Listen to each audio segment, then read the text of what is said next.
Good morning, Malacañang Press Corps. Happy Monday. Let's now have Presidential Spokesperson Harry Roque. Hi, happy Monday, Pilipinas, and good morning to the ladies and gentlemen of the Malacañang Press Corps. Now, I've not actually addressed the latest remark of the President where he said, and I quote, "My only sin is EJK." Now, I've issued a statement on this last Saturday. I'd like to reiterate that the context of what the President said is that EJK are the only criticisms leveled against him and that no one has ever accused him of corruption. I don't think this amounts to an admission because for it to be an admission or a declaration against interest, he must have explicitly admitted to the crime of murder, which he has not. No, I'd like to emphasize that there is actually no crime under both domestic law or international law as EJK.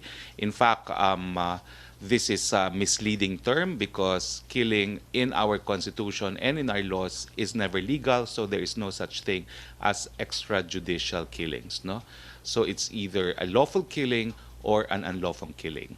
I am at the very least amused at statements of some of the critics of the president saying that this declaration or so-called admission will bolster their complaint in the ICC. I'd like to reiterate there is no pending preliminary investigation in the ICC as of yet. What is pending only is a communication addressed to the prosecutor. It is not yet at the level of preliminary investigation. No? The prosecutor at this stage is only examining if she should in fact proceed to a preliminary investigation.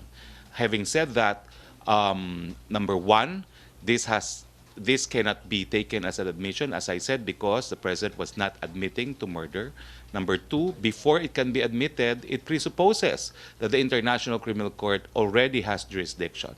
I reiterate, because of the principle of complementarity, the ICC can only have jurisdiction if our courts, our prosecutors are unable or unwilling to exercise jurisdiction.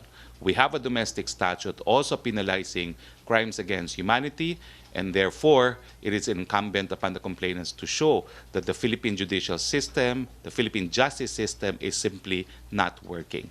I will give you an idea of the different countries under investigation by the ICC to show you what is meant by unwillingness or unable. No? Democratic Republic of Congo.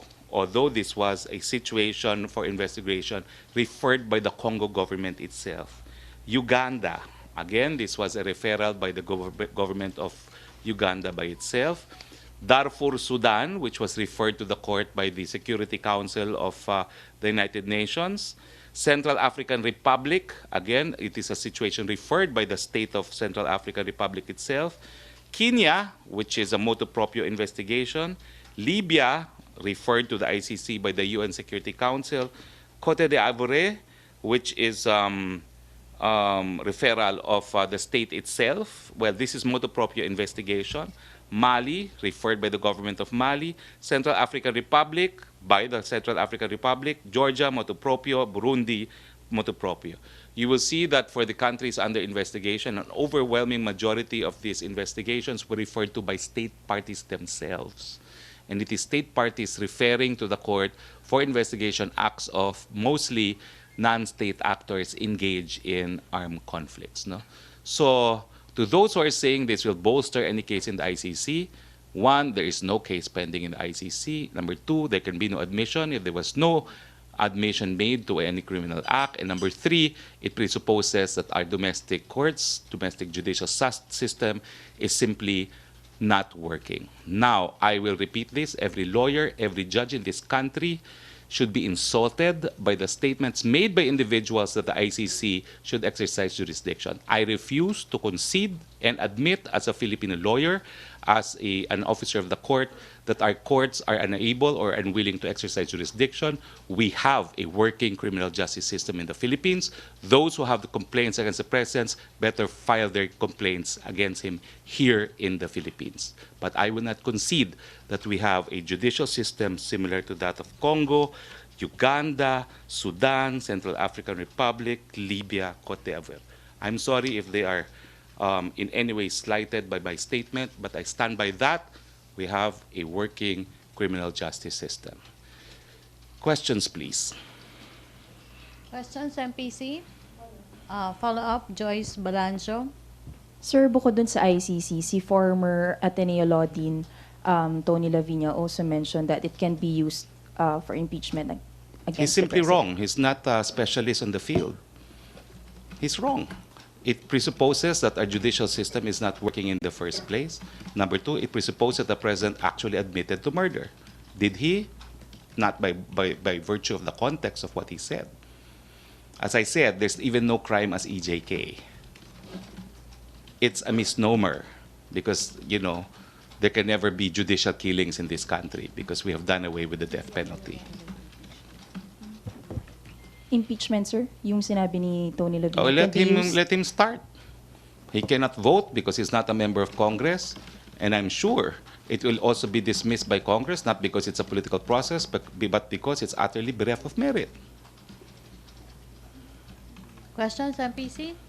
Chris Jose. Sir, inalis na po sa terrorist blacklist si Joma Sison ng EU. Hindi ko po alam kung totoo yan. I will find out. But I have no information as of yet. I've seen the news today. I've not seen that news. Yes, sir. May Maricel. Sir, just to follow up. Sir, if it's indeed true, what will be the implication of that? Hindi ko pa po alam. Hindi ko pa po alam at hindi ko rin alam kung ano yung proseso. But I do not know if Joma Sison is considered a terrorist by the United States. No? So hindi ko po alam kung ano yung balitang yan. So let me find out and let me verify. Sir, just a quick clarification on the documentary aired by the BBC. Dun po kasi sa documentary, you mentioned that UN Special Rapporteur Philip Alston clarified the name of the president when it comes to the issue of Davao Death Squad. But on the same documentary, they mentioned that your interpretation is quite interesting because according to Philip Alston, hindi naman daw tinanggal yung o hindi naman daw totally sinabi na hindi involved. Yes, I also mentioned in the BBC that what the Philip Alston report said was administrative lapses, and it's there.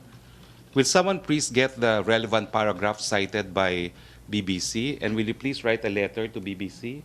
Because they should not have just limited it to mentioning the paragraphs. They should actually have shown what Philip Alston said.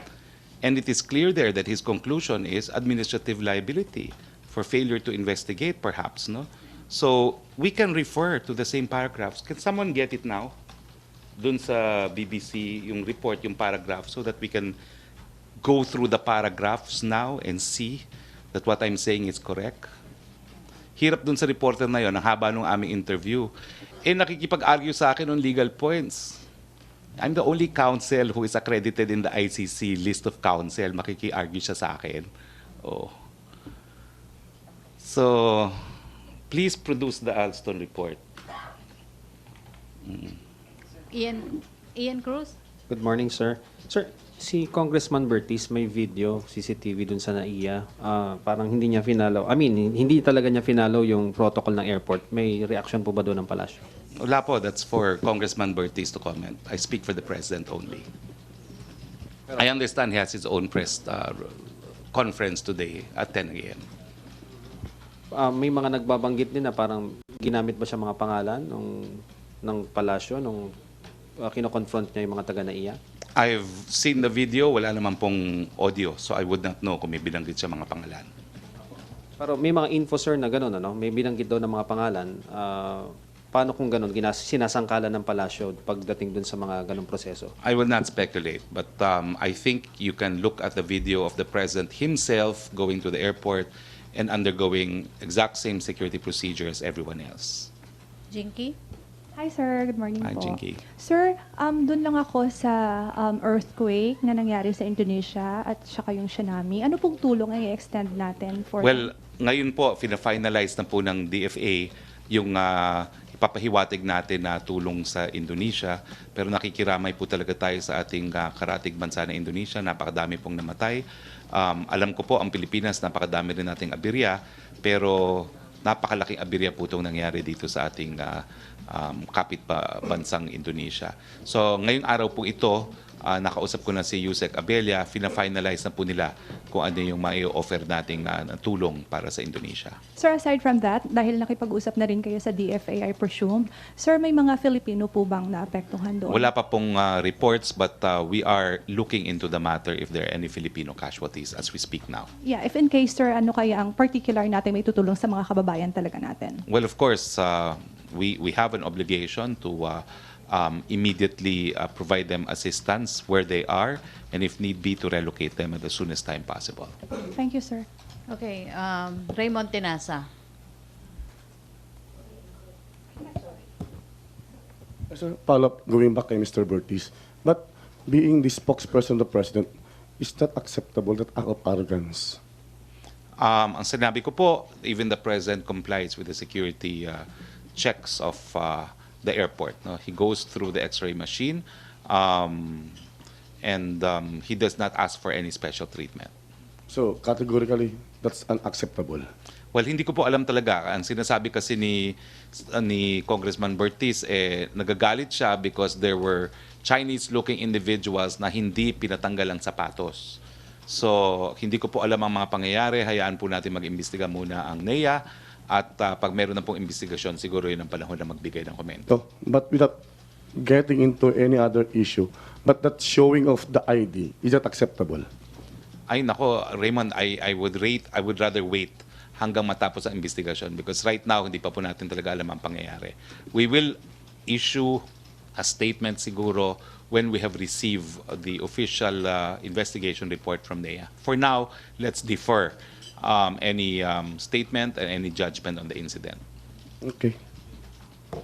Rosalie Cos. Sir, follow-up din po sa issue na yan, sir. Mga kritiko po, isinisisi rin po sa Pangulo yung pangyayari dahil refleksyon daw po yun ang pamumuno ng Presidente sa mga kaalyado niya. Kung paanong nagpakita daw po ng hindi maganda yung isang kaalyado ay ganun din daw po yung pinapakita ng Pangulo. Kalukuhan po yan. Dahil ako po, kaalyado ako ni Presidente, halos araw-araw nag-airport ako. Ako po yung sumusunod sa mga security requirements ng NEA. Ano lang po yan, katunayan na wala na silang mabatong issue kasi umakit na naman ang rating si Presidente to very good. Akala nila, nagtagumpay na sila na sumadsad na ang ratings. Sorry na lang po sila. Follow-up, Joyce. Pero sir, any advice na lang po sa government officials para maiiwasan yung mga ganitong may mga napapatikos because of not following protocol? You've already mentioned the President himself is following protocol. Well, ako lang, let's learn by way of example from what the President is doing. Hindi po humihingi ng special treatment ang Presidente. Alam niyo po, minsan, ako mismo, I find it incredible na yung minsan na nanggaling kami ng Bukidnon, going to CDO, gabing-gabi na, we went by land, yung presidential convoy po tumitigil sa mga red lights. Sabi ko, talaga? Parang, di ba kaya kami convoy na ganito para dire-diretso? Pero ang President po, the President really insists, even if he is in a convoy, even to follow traffic rules and traffic lights. So kung ganyan po ang Presidente, sana lahat po ng mga opisyalis ng bayan, sumunod na rin po sa ganitong ehemplo. Okay, question?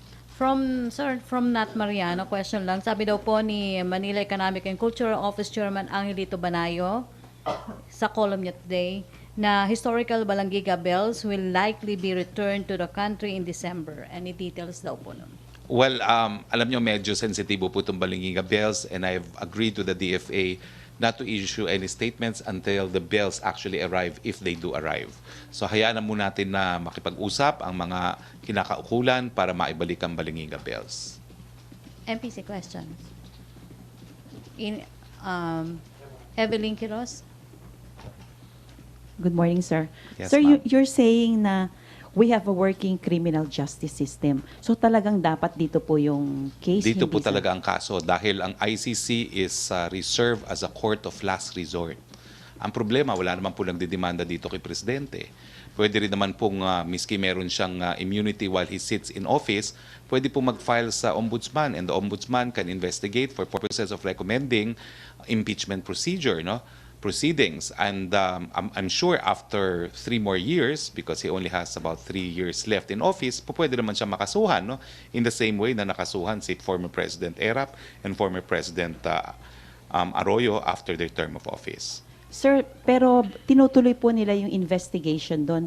So kung paano kung magkaroon ng findings? Wala pa pong So, investigation, no? Ay, sa It's not pro- a preliminary, preliminary, investigation. It's a sir. preliminary It's a pre- examination, no? So, paano po yung- well, isa po sa tatanungin nila dapat at ireresolbahin kung gumagana ba ang mga lokal na hukuman sa Pilipinas. At kung may ebidensya na gumagana ang mga hukuman sa Pilipinas, hindi dapat magpatuloy ang ICC.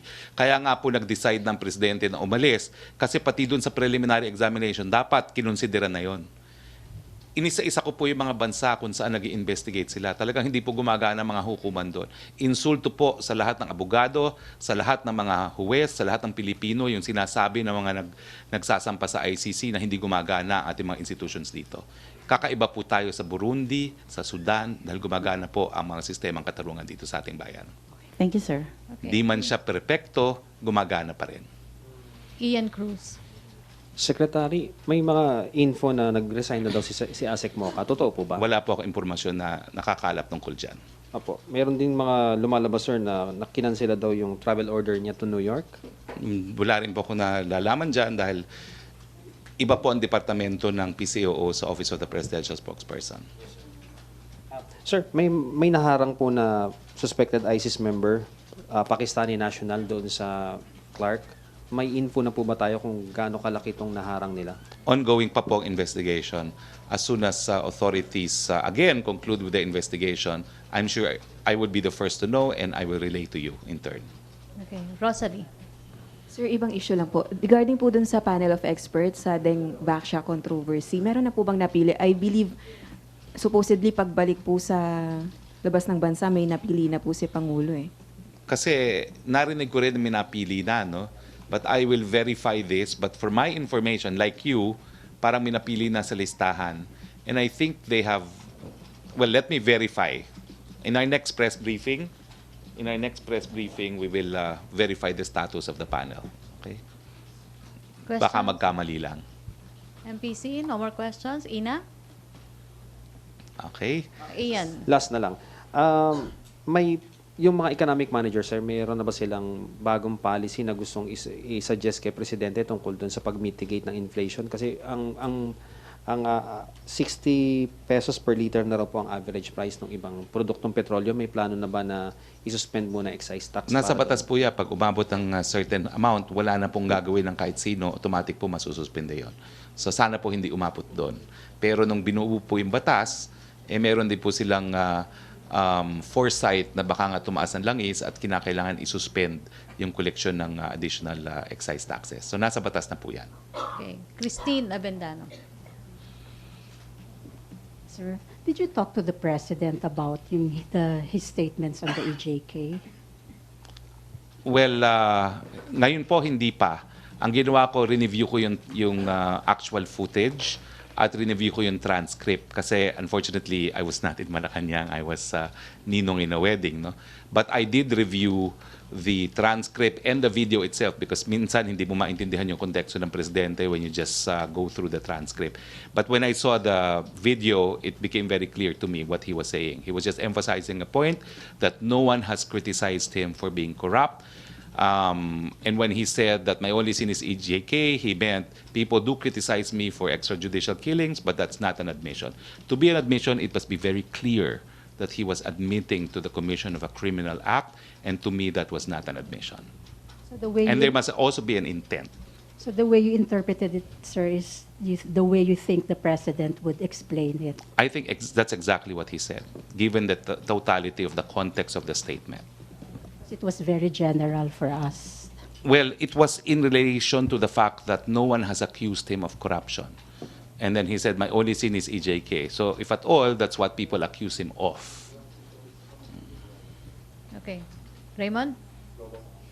Okay. MPC question. Evelyn? Sir, you mentioned earlier yung admission, di ho ba dalawang klaseng admission, isang general and specific. So parehong hindi po Parehong hindi po bumabagsak yan. doon yung sinabi ni Wala pong intent to admit to the commission of a crime. Kaya nga po sa ating saligang batas, even extrajudicial admissions need to be in writing and to be made in the presence of counsel. So very strict po tayo pagdating dyan sa mga ganyang mga admissions.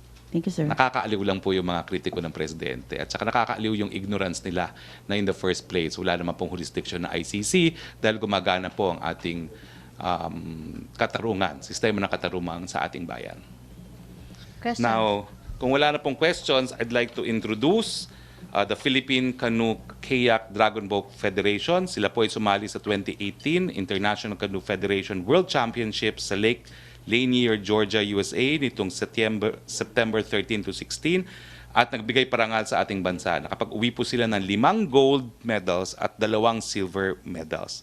At upang ibahagi ang kanilang naging karanasan ay kasama po natin ngayon ang 2 sa mga miyembro ng PCKDF, sila Hermie Macaranyas at Raymart Nevado. Ladies and gentlemen of the Malacañang Press Corps, for our Good News Monday, the Philippine Canoe Kayak Dragon Boat Federation. Sa likod kayo, tayo kayo lahat. All the members of the team, sa likod kayo. Yan. So, ikaw si Raymart. Hello, welcome to the Malacañang Press Court. Sino naman dito? Si Hermie. Si Hermie po ay aking cousin. He is kasing itim ko siya. Okay. So, please, kwento nyo naman anong tagumpay ninyo. Sinong unang magsasalita? Sige na, go. So yun, natutuwa po kami kasi syempre, lalaki po ng kalaban namin, hindi po ina-expect na mananalo kami. Tsaka ma-Amerikano po yun, kami baliliit po namin.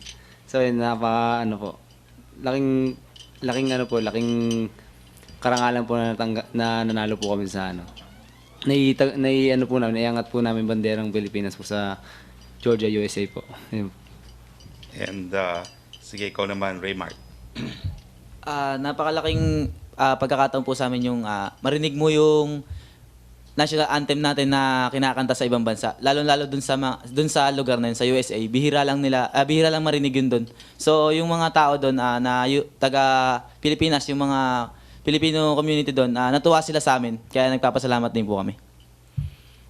Dumating po sila sa aking tanggapan para humingi ng tulong kasi humingi sila na bigyan din sila ng incentive ng Philippine Sports Commission. So nananawagan tayo sa Philippine Sports Commission, nanalo naman po sila ng World Championship. Sana maibigyan din sila ng incentive gaya ng mga atleta na nanalo po sa Asian Games. Meron kayong katanungan? Wala ngang binibigay eh. Wala kang binibigay. No, sir. Magkano hinihingi nilang incentive? Mas siguro kung ano yung binibigay ng Philippine Sports Commission sa mga nanalo sa Asian Games. Tayo, sir, sa Malacañang, meron din? Bibigay din sa kanila? Sasabihan ko si Presidente. Magbigay din siya ng incentive, gaya ng incentive na binigay niya sa mga Asian Games. No? Opo. Sasabihan ko rin po. Yes. Sir, follow up lang ulit. Curious lang ako, anong mga paghahandang ginawa ninyo for you to be able to have this success? Marami po kasi siyempre laro po yun, parang gera po yun eh. So kailangan po talaga namin mag-ensayo po ng matindi. Kasi yung mga kalaban po namin, hindi po biro yung mga malalaki, mga tanggad. Halos 6-footer po ata yung average po ng mga height nila eh. Tsaka yung mga halos bodybuilder pa yung kalaban namin. So yun talagang kailangan po talaga namin mag-ensayo mabuti. Wala kayong na-feel na inferiority complex dahil nga syempre malalaki sila. So anong naging inspirasyon nyo para labanan? Of course, yung mga nakapaligid po namin mga tao, yung mga sumusuporta po, din yung mga pamilya po namin. So yun po, yung PSC, POC, yun, inspiration po namin kasi sila po yung tumutulong po sa amin para pumunta ko saan po yung laban po na tatahakin po namin. Okay, MPC, no more questions? Okay, maraming salamat. Okay, maraming salamat po and see you tomorrow at 1:30ish. Okay. Thank you. Thank you, Presidential Spokesperson Harry Roque, sa ating mga bisita. Congratulations. Palakpakan naman natin sila. Back to our main studio sa Radio Pilipinas and People's Television Network.